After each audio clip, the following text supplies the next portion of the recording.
Bem-vindos novamente ao lateral esquerdo. Vamos já começar hoje agora a falar sobre os três grandes. Esta nossa segunda parte vai ser exclusivamente dedicada aos três grandes. E vamos fazer um bocadinho o seguimento dos jogos como foram no fim de semana, começando pelo Benfica, que foi o que jogou primeiro. Pedro, o que falar sobre um Benfica que não esteve a jogar muito bem e até por acaso resolve o jogo no momento em que está a jogar pior futebol.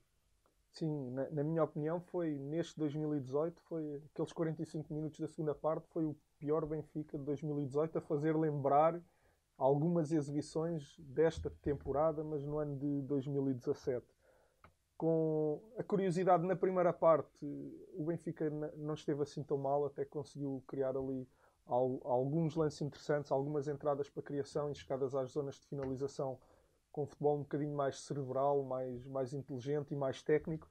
E depois na segunda parte a equipa não entrou bem e há ali um momento em que, e isto é curioso, porque depois o Benfica vence o jogo nesse período, mas na É, minha coloca um opinião, central no momento, na ainda antes ponta de de colocar o lança. central, quando coloca o Seferovic a jogar e tira o Rafa, a equipa basicamente abdicou de jogar futebol, ou abdicou de jogar futebol, se calhar é um De bocadinho ligação. forte. De ligação de Exatamente. setores. Abdicou de ligar os setores pelo chão e de entrar em zonas de criação como costuma fazer, De com envolvência dos laterais. a envolvência dos laterais. Ele geralmente faz sempre, coloca o Pizzi num corredor e o Zivkovic no outro, a ligarem depois com o lateral e com o extremo e combinam ali sempre Ou por criarem três. superioridade com o extremo, o lateral e o interior do lado da bola. E depois E também agora faltou o Jonas um bocadinho, que é o elemento que liga dentro do corredor central, chega um bocadinho mais para a esquerda, um bocadinho mais para a direita para ser referência para ou receber entre dentro, linhas. entre linhas no corredor central, e abdicou disso tudo e passou para uma construção direta. E praticamente, a verdade é que praticamente não criou problemas ao Vitória. O Vitória tem duas, três transições ofensivas onde não faz gol por mero acaso, porque numa delas o Edinho perde aquilo que não costuma perder e, portanto, quando nada o faria prever, depois então o Rui Vitória coloca um central como ponta de lança e se até aí não havia ligação no seu jogo, aí então abdicou de tudo e passou somente a jogar direto e surge aquele lance que cai do céu, não há outro nome, cai do céu, porque às vezes tu não significa que tu não possas jogar direto e que não haja uma ideia mesmo quando jogas direto, porque se tu preparas, a primeira bola é para este jogador, Ainda há os outros bocadinho dois falámos, aparecem aqui, eu apareço próximo. Isso é uma ideia. Eu ainda há posso não bocadinho gostar falámos dessa do ideia, mas é Manchester uma United que ideia. jogava direto para o Lukaku nas Exatamente, linhas. é uma ideia. Tu podes não concordar ou não gostar, mas isso é uma ideia. Mas no caso do Benfica nem foi isso. É Sim, uma bola disparatada para o corredor lateral que alguém bate e bate nas costas de alguém e fica ali e de repente o Sálvio aparece. Sim, mas o jogo direto, se for para aí está a tal situação do Jardel, é que dos dois jogadores, mesmo com o Jonas eventualmente em campo, como terminou em Passos Ferreira, eu no dia 31 de agosto de 2017, de todos aqueles jogadores que saíram do Benfica, eu disse que se calhar o que ia fazer mais falta era o Mitroglou.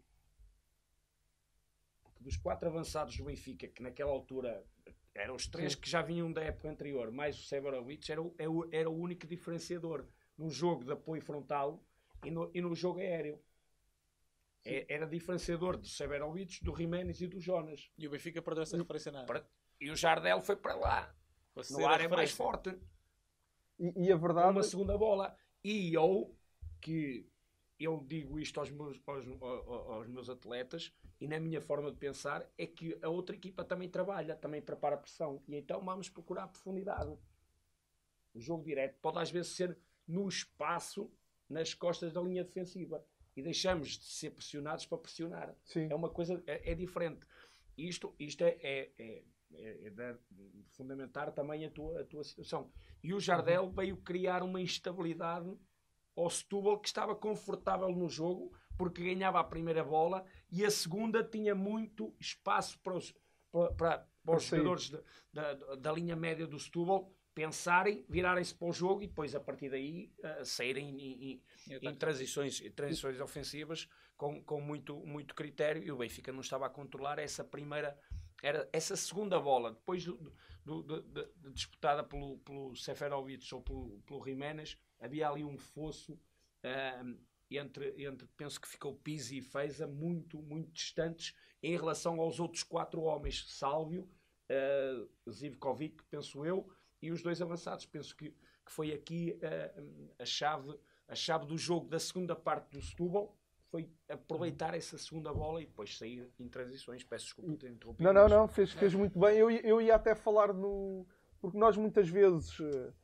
criticamos esta opção, se calhar pouco pensada e mais com o coração, mas a verdade é que eu recordo-me de 2, 3 jogos que o Sporting também já venceu nesta temporada, quando colocou o Coates lá. Porque... E até a marcar o Coates. Sim, porque também tens de pensar também no constrangimento que colocas no adversário. É isso, é a instabilidade que vais criar. Sim. Porque é um elemento diferente, é um elemento que tu não estás... Ora bem, tu, quando preparas a estratégia para o jogo, estás a pensar no Benfica, estás a pensar no Jonas, ou no Jiménez, ou no Severovic, não estás a pensar no Jardel. Tem características diferentes daquelas que tu... observas enquanto treinador, e os próprios atletas que também veem os jogos, não é? Estão a preparar-se para uma situação e vem outra que cria instabilidade. E reforça aqui um bocadinho o que o Tuque disse de quando colocas mais alguém na área, e sobretudo quando és o Benfica, ou quando és o Sporting, ou quando és o Porto, e quando o jogo está a caminhar para o fim, nos adversários começa também a haver cada vez menos racionalidade, e eles só querem tirar a bola de lá e nem sequer começam a aproveitar o facto de o Benfica, neste caso foi o Benfica, estarem com um jogo pouco pensado, e se calhar naqueles últimos 10 minutos, ou não foi tanto que o Jardel foi para a frente, se calhar naqueles últimos 5 minutos, se os jogadores do Setúbal tivessem tido um bocadinho mais de calma, de paciência, serenidade, até conseguiam, nas primeiras bolas que ganham, porque ganharam muitas, sair a jogar e aproveitar aquele desequilíbrio do Benfica. Mas quando o relógio começa a bater no fim... O oxigênio. Era isso que eu ia dizer. A parte física também não o permite. É o relógio a bater no fim e tu já só queres bater na frente. E também por isso é que aquela opção que teve pouco de racional, depois acaba por te levar...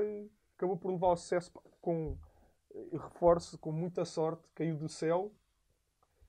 Agora, a verdade é que coloca-te aqui perante 2 caminhos diferentes quando o jogo está a chegar ao fim. Mantens a identidade ou vais à procura de algo diferente para provocares constrangimento no teu adversário? E já prevendo aqui, chega para o derby? Perdão, para o derby não, para o clássico. Na minha opinião, não chega.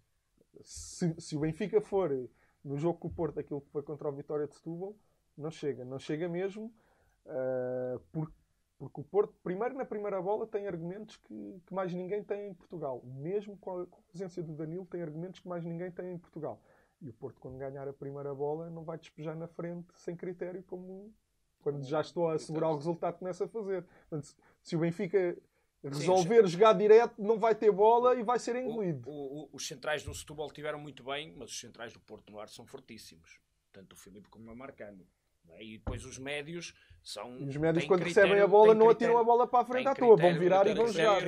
No fundo, como o Vitória de Setúbal fez até aos últimos 10 minutos, os últimos 5 minutos da partida, não é? Mas é isto, o resumo do Rui Vitória e do Coceiro vem fundamentar isto que dissemos. Foi o Vitória a dizer que foi um jogo de sofrimento, o Coceiro a dizer que é uma sensação digamos, de injustiça em função do resultado, mas também em função do decorrer do jogo. Primeira parte o Benfica é muito melhor, na segunda parte o Benfica com bola, mas o Setúbal com as melhores oportunidades. Portanto, se calhar o empate poder-se ajustar. O Benfica teve a estrelinha completamente. Teria sido o resultado mais ajustar-se à realidade. Já que falamos do Porto, passamos já para a análise ao jogo do Futebol Clube do Porto. O Futebol Clube do Porto ganha por 2-0, com um golo até um bocadinho caricato e uma grande penalidade. É um Porto muito fiel à sua matriz de jogo. É uma equipa muito intensa que procura chegar rápido à baliza adversária. Aproveita, no fundo, as características físicas dos seus avançados. O Marega não está, mas quer o Soares, quer sobretudo o Aboubakar, são jogadores que são muito fortes a aparecer no espaço, são jogadores que são muito agressivos no momento defensivo também, e portanto o Sérgio Conceição modelou ali um bocadinho o jogo em função das características dos seus jogadores. Tu vês nos 4 da frente, vês, por exemplo, quando estão a sair da construção para entradas em criação, tens sempre o Brahimi no espaço interior e tens o Otávio, neste caso foi o Otávio que jogou à direita, no espaço interior também, dás a largura para o Ricardo e para o Alex Telles, que são jogadores com muita capacidade para fazer o corredor todo e depois tecnicamente, quer no cruzamento, quer na forma, sobretudo o Ricardo como sai em drible para dentro. E portanto é um Porto... Sim, o Alex mais de largura, o Ricardo... Para vir para dentro, combinar e associar-se um bocadinho com os colegas. E depois aqueles 2 pontas de lança são muito fortes no ataque às zonas de finalização, quer a responder a cruzamentos, quer a aparecer nas costas da defesa se a linha defensiva adversária está alta. E portanto foi um Porto um bocado fiel àquilo que tem sido sempre.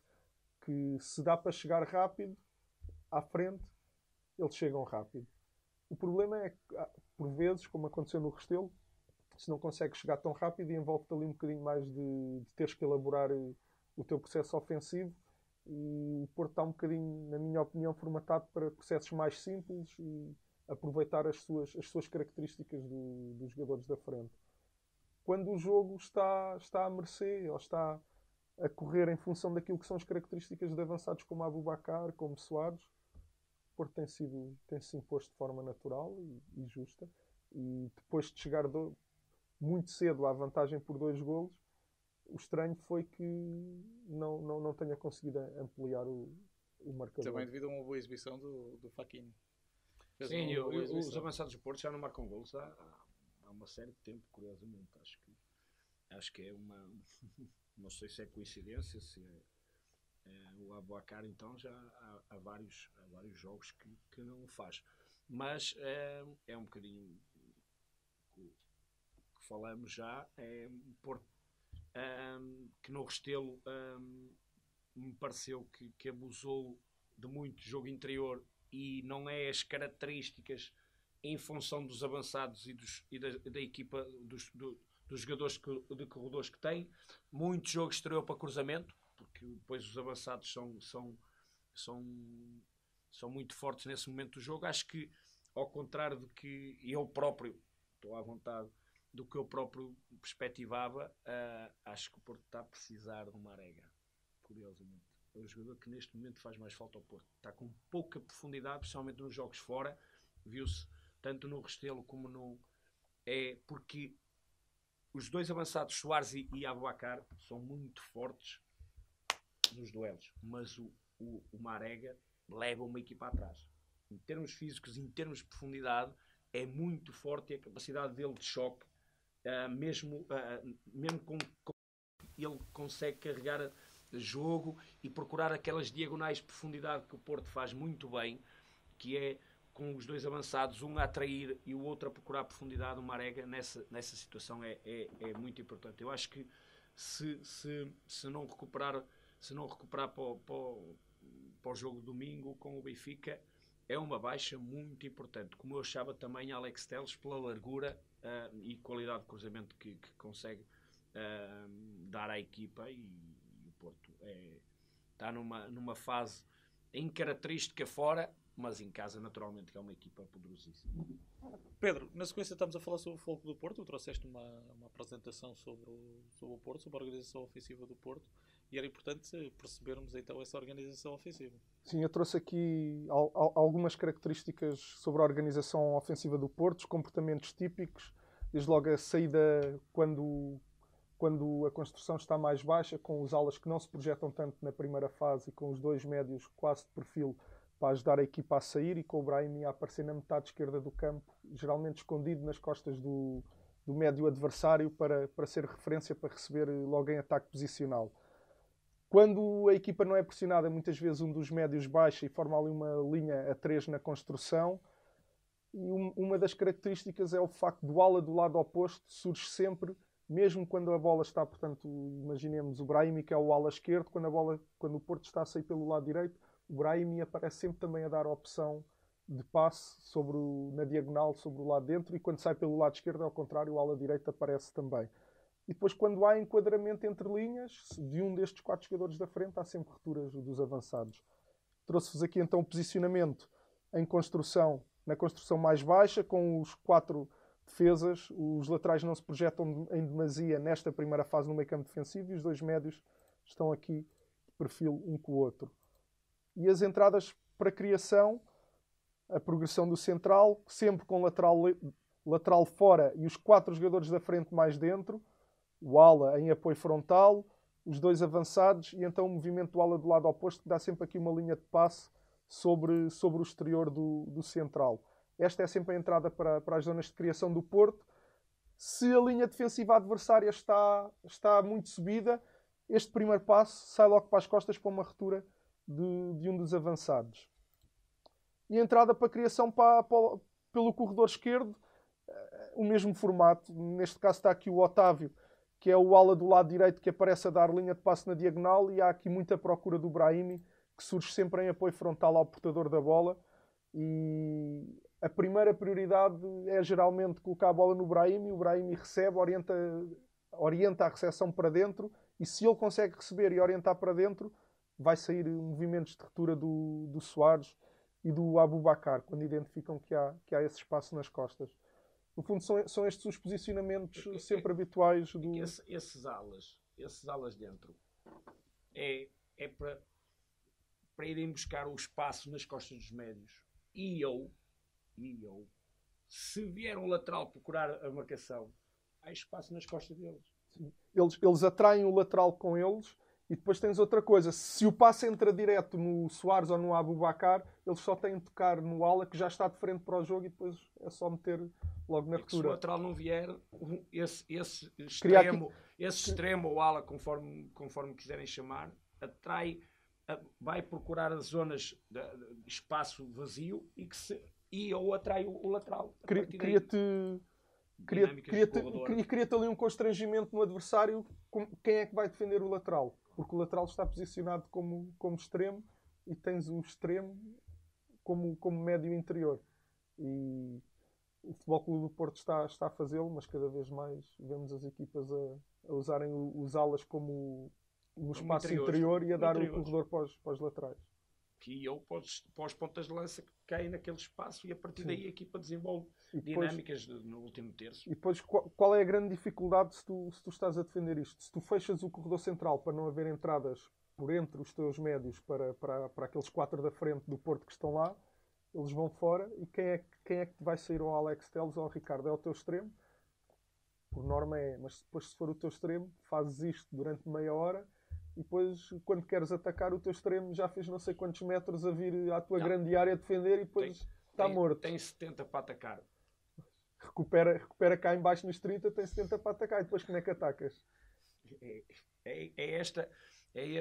este binómio que se tem que ter, que é quantos jogadores nós queremos preparar para atacar e depois é em função da bola. É que vamos por essas dinâmicas para a transição, normalmente, por isso é que, curiosamente, eu gosto de 4-4-2 também por causa disso. E também tens que ter jogadores com qualidade, porque se estás sempre a perder a bola não consegues estar os laterais estão a ir, ainda não estão a ir, já estão a ter que voltar. E portanto, quando és o Porto, podes fazê-lo. Mas começa tudo com os jogadores que percebam o jogo. Sim. Para perceber os dois momentos em que estás a trabalhar, a organização defensiva e a transição para ataque, porque depois é tecnicamente o jogador ficar com o jogo ou não ficar, não é? Mas isso depois é na parte técnica. Antes de tudo isso é a organização coletiva e é o jogador integrar-se nessas ações, porque é importante, e nestas estruturas é importante que os jogadores percebam isso. Vamos passar então ao Sporting. Mais um gol de Bas Dost. Pedro, explicar um bocadinho como é que Bas Dost marca tantos gols no nosso campeonato e as movimentações que efetua. Sim, há bocado estávamos a falar do Ronaldo e a forma como ele procura o lado morto do defesa, que lhe permite depois não só mais cego que lhe permite depois enganar o defesa, que fica sempre sem saber se ele vai aparecer para se antecipar ou se dá 2 passos atrás para finalizar ao segundo poste. E o Bas Dost movimenta sempre, se prestarem atenção, eu já vos vou mostrar aqui algumas imagens. Peço desculpa de interromper, é que há mais um pormenor nessa situação é que se o jogador tiver, digamos assim, à frente da bola, o movimento a correr, digamos assim, para trás não consegues, era isso que eu ia dizer. Era isso que eu ia dizer também, porque se tu vens de trás, tu tens melhor percepção de onde vai cair a bola e consegues atacar o espaço. Agora, se estás ao primeiro e a bola te passa por cima, tu não vais a correr para trás cabecear a bola ao segundo. Tão fácil. Né? Consegues, mas não é tão fácil. É o movimento que a defesa vai fazer. Exatamente, demoras mais e, portanto, ele tem esta capacidade. E, claro, obviamente, não só a impulsão, mas também o gesto técnico do Bas Dost a cabecear é incrível. Mas tem muito a ver também com a forma como ele se movimenta, como ele se esconde. Como o Jesus o conseguiu enquadrar nestas situações que estamos a falar. Óbvio que a qualidade dele já lá estava, mas se repararmos, o Jesus, em todos os anos, desde o Benfica até o Sporting, teve sempre um avançado muito forte a aparecer, a finalizar de referência e que finaliza muita bola ao segundo poste no jogo aéreo, desde sempre. Aliás, se recordares até ao tempo do Cardoso, Cardoso era um jogador que nem era forte na finalização no jogo aéreo e acabou com o Jesus a fazer muitos golos de cabeça, precisamente porque aprendia aquele movimento de vir. Sim. Surgia ali sempre, vou à frente, venho atrás, finalizava ao segundo posto, os colegas já sabiam onde é que era para ter bola. Os avançados ocupam as zonas de finalização, é meio caminho andado para se enquadrarem. O Jardel nisso era dos mais eficazes do mundo.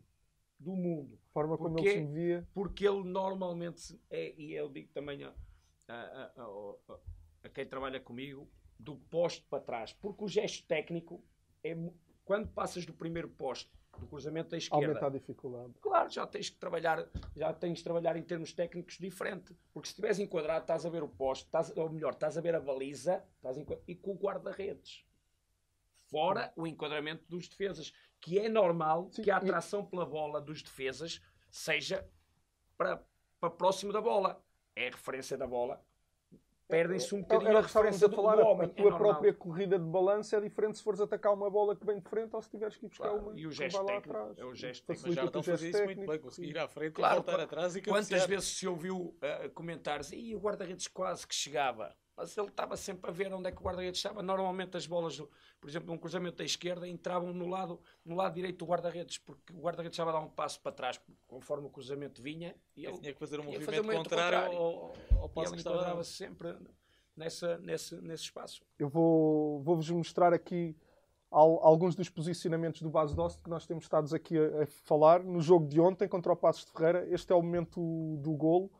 E reparem na dupla de centrais do Passos de Ferreira e o Bas Dost que se esconde sempre nas costas. Umas vezes aparece entre centrais a finalizar, outras fica nas costas. Vai finalizar após mais um cabeceamento do Bruno Fernandes. Exatamente.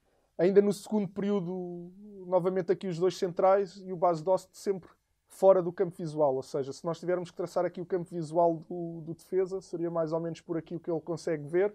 Para conseguir ver o Bas Dost, já tem que estar a virar e perde a referência da bola.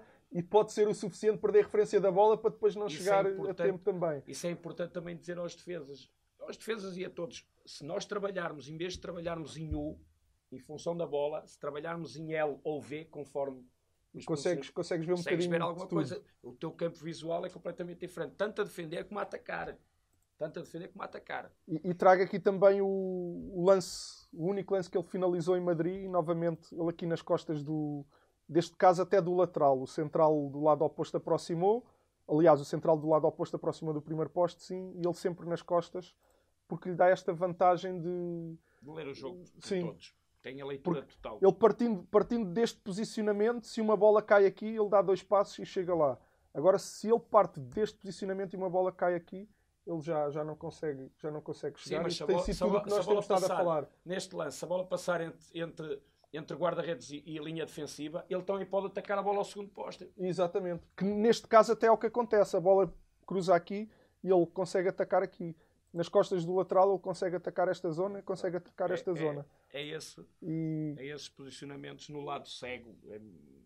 Desculpem há bocado o lado morto, mas é o lado cego dos defesas, digamos assim, que se deve, onde o avançado deve partir para depois atacar o espaço. Ele é exímio. Tu, se estiveres centrado só a olhar o Bas Dost, quando a bola chega ao último terço, ele começa a fugir da bola, mas é porque está a preparar o ataque à zona de finalização. A bola entra no último terço, corredor direito, e ele começa a ir embora para a metade esquerda do campo. E do lado oposto a mesma coisa.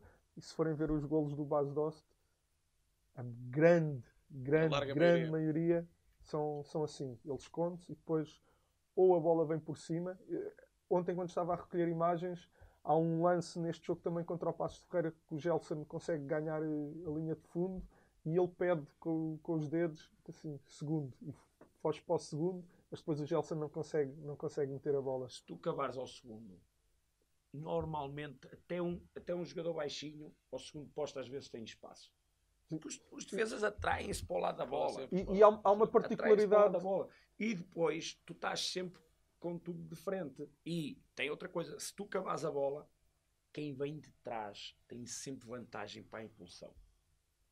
Sim. Sempre. E o Sporting até tem pensado de forma coletiva ali o ataque à zona da finalização de uma maneira um bocado diferente do que fazem todas as equipas.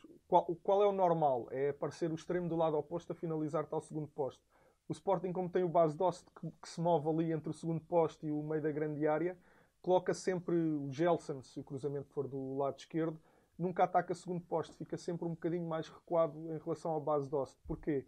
Porque geralmente o lateral vai ajudar o central e encostam os dois no Bas Dost e o Gelson fica livre. Se o lateral vier a trair ao Gelson, já há espaço no segundo posto para o Bas Dost aparecer também. Uma diagonal imaginária entre o bico da pequena área e o bico da área.